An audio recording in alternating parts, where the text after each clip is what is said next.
out there, Raider Nation, man. Late vlog today.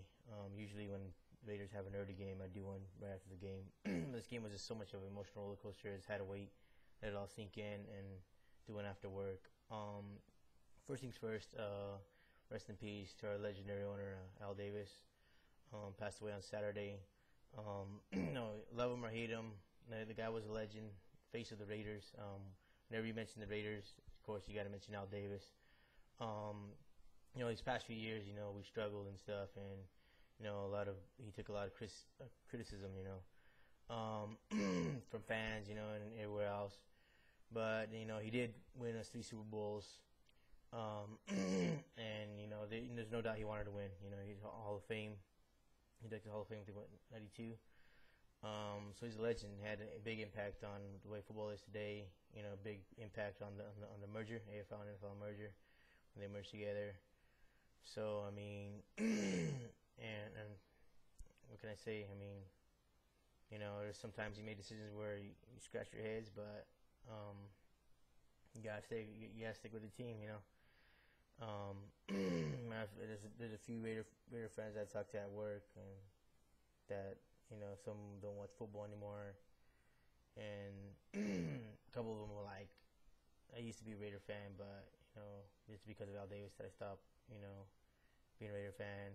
And to me, that's not an excuse. You got to stick to your team, no matter what. Through all the bad years and stuff. So I mean, but like I said, love him or hate him, man. The guy's a legend. Sucks to see him go, And I was real, not to the game now. I was real interested to see how the Raiders would respond. Like how would they respond after his death. Just the next day, and they stepped up. What can I say? It wasn't the best win. It wasn't the most impressive win, but they stepped up when they had to step up. It didn't look good. The Texans could have actually pulled away early in this game. Our offense just absolutely was horrendous in that first half. We got kind of going in the second quarter, but I mean, Texans drove just right down the field, up 7-0. Seabass keeping us in the game. He had 4 field goals, 3 of them of 50 yards or more. I think 55, 54, and 52, I think. And then he had a 42-yarder that put us up 8. But I mean, we fought back. Found 14-6. Hayward Bay had a great game, 7 catches, 99 yards. He had that touchdown. I don't know how long it was. I don't know how long it was, but cut the lead 14-12. Went for 2 points. I don't know why went for 2 points, but hey, it doesn't matter because we won. 14-12, and then we kept field goals back and forth. That fourth quarter. That last drive that put us up 22-17. McFadden didn't have a really impressive game. He had only 50 yards, over 50 yards rushing, but he had 2 good runs during that drive that put us in position to score. And it was good to see Shillings actually get that touchdown. And he's been hurt a lot, so it was good to see him get that touchdown. And then of course we went up 25-17, and Lord behold, like the Raiders like to do, Texans got a field goal. Went for a stupid Hail Mary or long pass, and should eat up more clock. Gave the Texans the ball with about 2 minutes left to go, maybe less. I forgot how they had to go like 70 yards because our special teams made a great tackle. Didn't give them a chance to get any yards at all on the return. And then we started having some mental breakdowns. Wembley didn't get field fast enough. It was 12 minutes on the field. Luckily for us, they had a face mask penalty on that same exact play, which totally took out the 12 men on the field. They had like first and 25, but they got it right back. It was like they hit their, I'm not sure if it was a tight end, like 26, 27 yards, and I'm thinking, here we go again.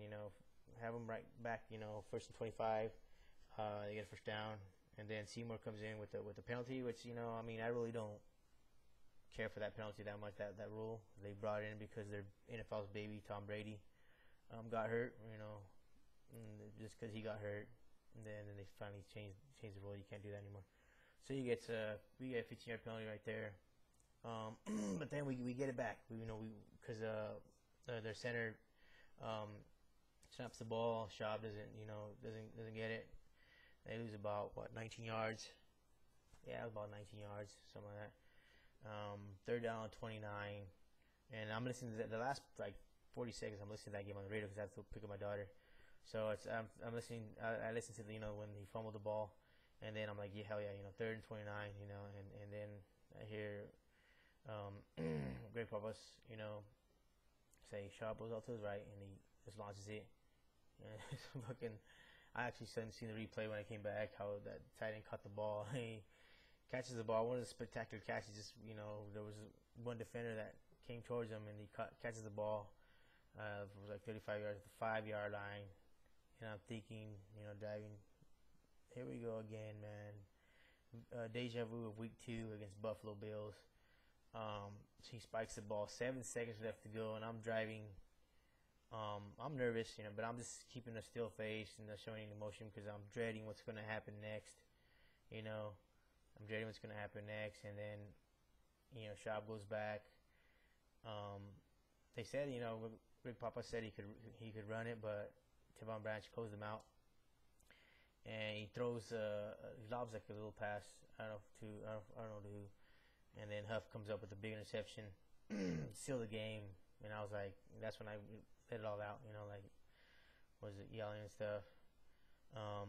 So it was a great win against a tough team, man. I mean, it looked like we're gonna blow it again. We our defense. You look at the statistics and it's kind of one-sided. We only have like 78 yards total offense, and they had like 475 or something like that. So look, but we made the big plays when it mattered. On offense and defense. We pretty much held Arian Foster in check. The only thing that he had was a good receiving game, and that's the thing that kind of we've been struggling against is those screen passes. Once again, we had trouble with that today. And then luckily for us, one of their backs, I don't know if it was Foster or somebody else, that dropped a shared touchdown. Came back to bite him in the ass. So we won the game 25-20. Great win for Al. We're up. We're 3-2 now.